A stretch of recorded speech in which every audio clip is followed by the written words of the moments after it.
Entonces, en primer lugar, vamos a introducir lo que sería el campo tensional.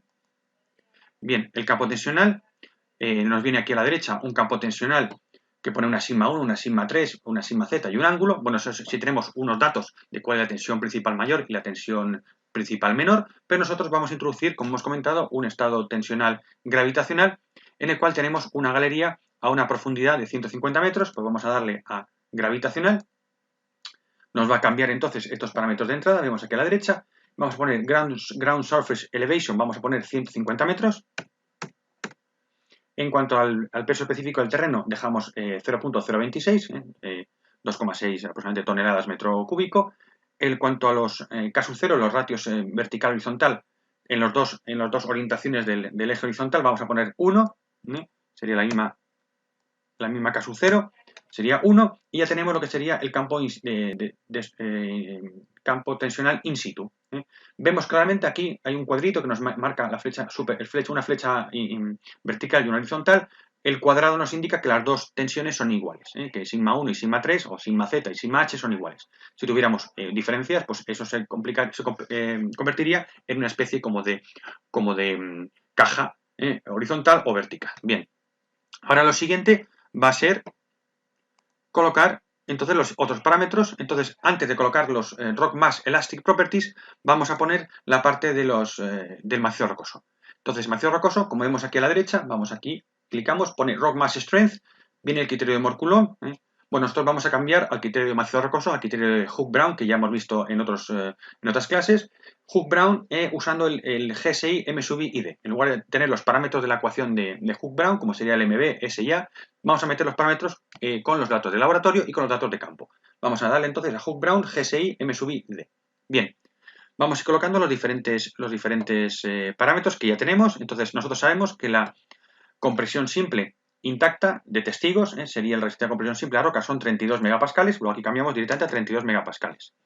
Bien, en cuanto al GSI, al M sub I y al D, vamos a ir metiendo los datos, pero vamos a aprovechar estas tablas que hay, estos menús desplegables, que nos indican bueno, pues una serie de parámetros en base a la parte a lo que serían las observaciones geológicas de campo. Bien, el GSI, el Geological Strength Index, cuando esto damos al botón de abrir el desplegable, perdón, tenemos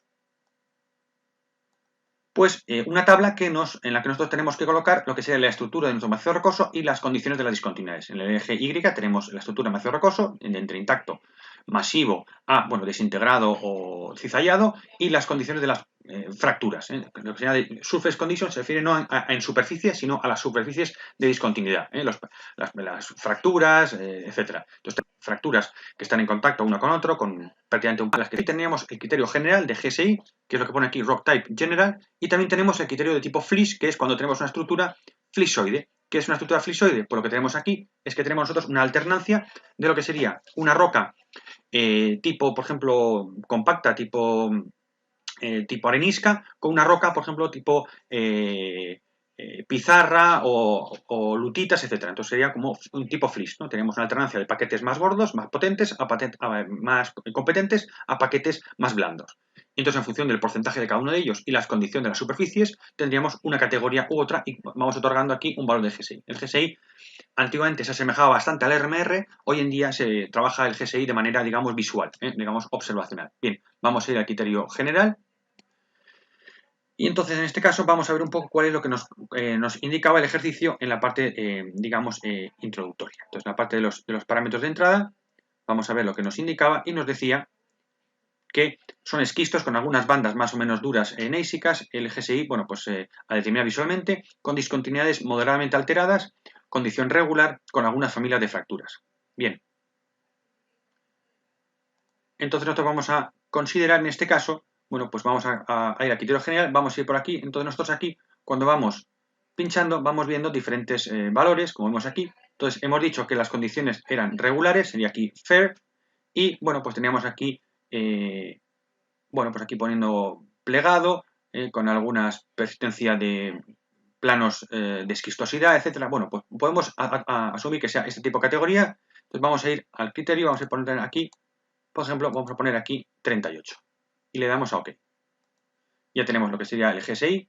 Ahora el M sub I, Nosotros en cuanto al M sub I vamos a ir a la tabla. El M sub I se obtiene del ajuste de la ecuación de Hooke-Brown en los ensayos triaxiales. Nosotros no tenemos esos ensayos, pero tenemos aquí unas tablas que nos recomiendan, eso es muy habitual utilizar para el GSI, las tablas que se nos recomiendan en función del tipo de litología. Nosotros tenemos unos esquistos, vamos a ir a la parte de esquistos, aquí, esquistos, y nos recomienda un valor de M sub I de 12. Damos a OK.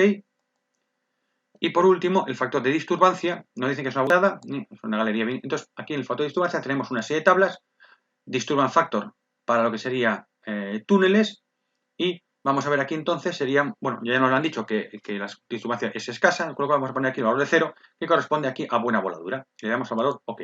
Bien, con eso ya tenemos lo que sería el criterio de rotura de Hooke-Brown, y nos falta ahora lo que serían los parámetros elásticos de las discontinuidades. Bien, la parte de parámetros elásticos, nosotros no tenemos el módulo de formación del macizo rocoso. Lo que sucede es que nosotros no tenemos que obtener de alguna manera ese módulo de formación del macizo rocoso. Bueno, pues en otros hay varias maneras de conseguirlo, hay varias, digamos, tablas que relacionan pues compresión simple en la roca con el módulo de deformación y el parámetro GSI, incluso con el valor de disturbancia, etc. Bueno, nosotros vamos a aplicar esta tabla de aquí. Esta tabla vamos a aplicar nosotros. Bien.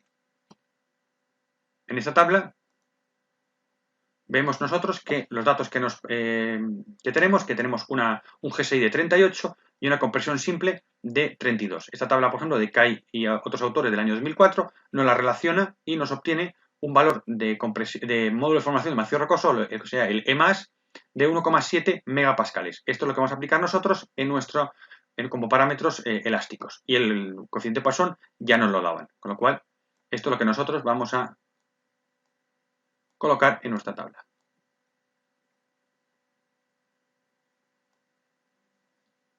A ver si podemos moverlo esto para que se vea bien. Bien.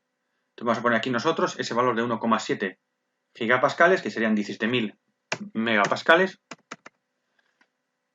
Y el ratio de Poisson del ejercicio, vamos a buscarlo.